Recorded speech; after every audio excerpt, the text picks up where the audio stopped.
Hello. मैं blades हूँ और आज हम करेंगे नैपसैक का जेनेटिक एल्गोरिदम का प्रॉब्लम। ठीक है। तो हमें स्टेप्स याद रखने हैं यार, जेनेटिक एल्गोरिदम में होते क्या है। ठीक है, सबसे पहले हम परफॉर्म करते हैं फिटनेस फंक्शन, देखते हैं ठीक है कि क्या बन रहा है।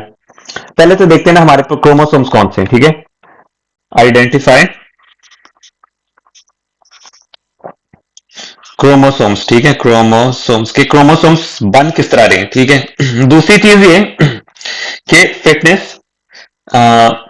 फिटनेस वैल्यूज देखते हैं, फिटनेस वैल्यू और फिटनेस परसेंटेज। ठीक है।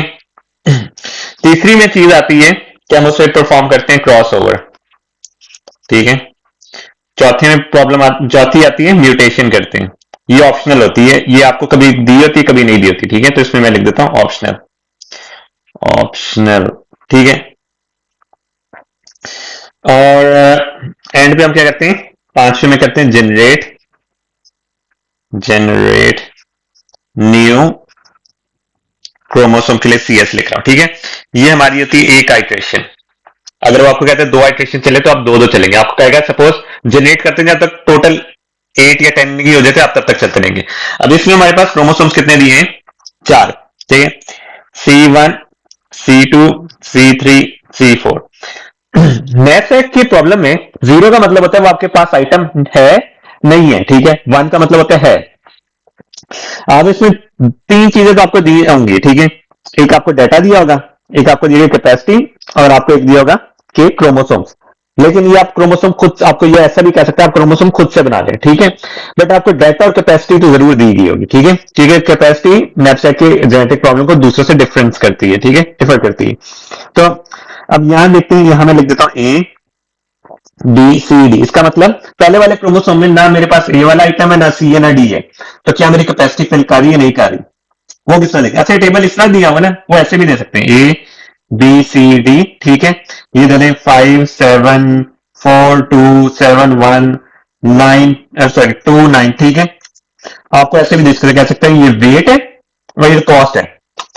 कॉस्ट कर लें, प्राइस कर लें, कुछ भी हो सकता है, बट वेट वाला वेट ही होगा। ठीक है, तो यहां मैं कॉस्ट यूज कर लेता हूं। ठीक है, सबसे पहले हमने देखना है यार वेट क्या वो 15 से लेस है या नहीं है। अगर 15 से ज्यादा हुआ ना, क्योंकि हमारी मैक्सिमम कैपेसिटी 15 की है, ज्यादा हुआ तो हम उसकी उसकी प्राइस को हम जीरो कर देंगे। हमने वो टिक ही नहीं करना। ठीक है, तो सबसे पहले हम ये करेंगे।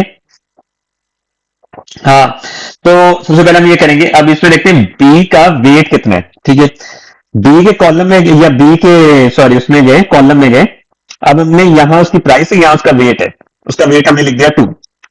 ठीक है, उसकी कॉस्ट लिख देते हैं, कॉस्ट लिख देंगे 4। ठीक है, उसके या ये कॉस्ट लिखी है तो इसलिए अब इसकी कॉस्ट इसलिए निकाली कि 15 से लेस है, तो ये हमारे पास, ये हमारी इसकी फिटनेस वैल्यू बन जाएगी 4। ठीक है, अब इस पे आते हैं, इसको थोड़ा बड़ा कर लेता हूं मैं ताकि, हाँ, तो इसमें इसका वेट कितना बनता है। अगर हम इधर देखें, इसका वेट बनता है B2 प्लस डी को भी ऐड करना है, डी के वेट को भी, ये डी के वेट को ऐड किया 9 इक्वल्स टू 11। कॉस्ट क्या बनेगी इसकी, 4 + 2। ठीक है, ये कॉस्ट वाला वो कॉलम रो है। ठीक है, 4 + 2 इक्वल्स टू 6। इसकी इसकी फिटनेस वाली 6 बन जाएगी। अब इसमें वेट देखें, थर्ड क्रोमोसोम में वेट देखें, इसमें सब प्लस हो रहा है। सारा ये प्लस करेंगे। ठीक है, सारे वेट को प्लस करेंगे। 1 1 1 है ना, 7 2 + 1 + 9 10 होता है, 11 12 होता है, और ये हो जाता है 19 12, हाँ 19 होता है। ठीक है, तो इसकी इसकी कॉस्ट अब क्या कर देंगे, 0, क्योंकि कैपेसिटी से बाहर जा रहे हैं। ठीक है, तो इसका हम कर देंगे 0। आपसे ऐसा सवाल भी पूछ सकते हैं कि कितने क्रोमोसोम्स वो क्या होता है फेल हुए थे कॉस्ट बनाने में, तो आपने ये भी इसका भी हिसाब रखना है। अब सी के लिए देखते हैं, सी के लिए हमारा वेट बन रहा है 1, 15 के अंदर अंदर ही है। कॉस्ट हमारी क्या बनेगी 7, और ये 7 हमने, तो उसके बाद हमने करने अच्छा फिटनेस के बाद ना हम एक स्टेप मिस कर गए। फिटनेस वैल्यू के बाद होता है चूज पेरेंट्स। ठीक है, टू, एक सेकंड में इसको ना रब कर लेता हूं, ताकि आपको, हम्म, हम्म। थर्ड पे आएगा चूज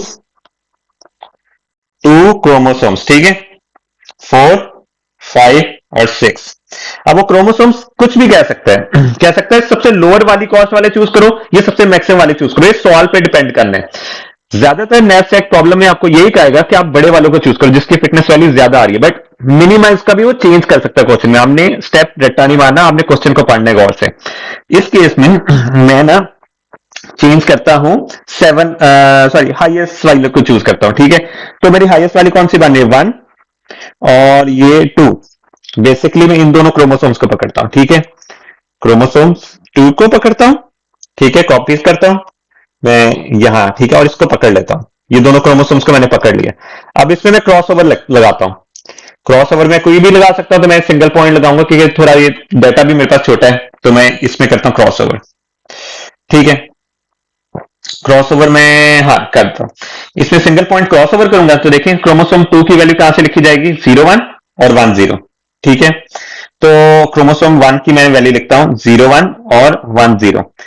आगे दूसरे वाले की लिखता हूं 0 0 और 0 1, ठीक है। क्रोमोसोम 4 की वैल्यू लिखूंगा, सॉरी यहां मैंने ग्रीन से लिखना था क्रोमोसोम 2, ठीक है, और मैं यहां लिखूंगा क्रोमोसोम 4, इसकी वैल्यू हो जाएगी 0 0 0 1। क्रॉस ओवर अप्लाई हो गया। अब अगर क्वेश्चन में लिखा हुआ म्यूटेशन करनी है तो तब करनी है, वरना नहीं हम करेंगे, ठीक है। अब इसकी म्यूटेशन करनी है। म्यूटेशन वो कहता है C2 पे एक होगी इन्वर्ट, एक होगी रिवर्स, आप ये थोड़ा सा सीख लें, ठीक है, वरना आपको दूसरी तरह से भी कह सकता है। वो कहता है C2 की फर्स्ट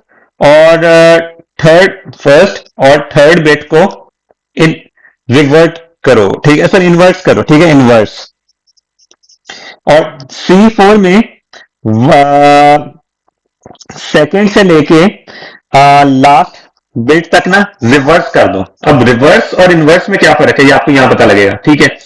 मैं करता हूं C2 की बिट को इन्वर्स, 1 और थर्ड को, ये 0 था ये 1 हो जाएगा, ठीक है, और ये जो 1 था ये 0 हो जाएगा, ठीक है। मैंने दोनों बिट्स को इस तरह उल्टा कर दिया। अब बाकी सारी बिट्स लिख लेता हूं, ठीक है।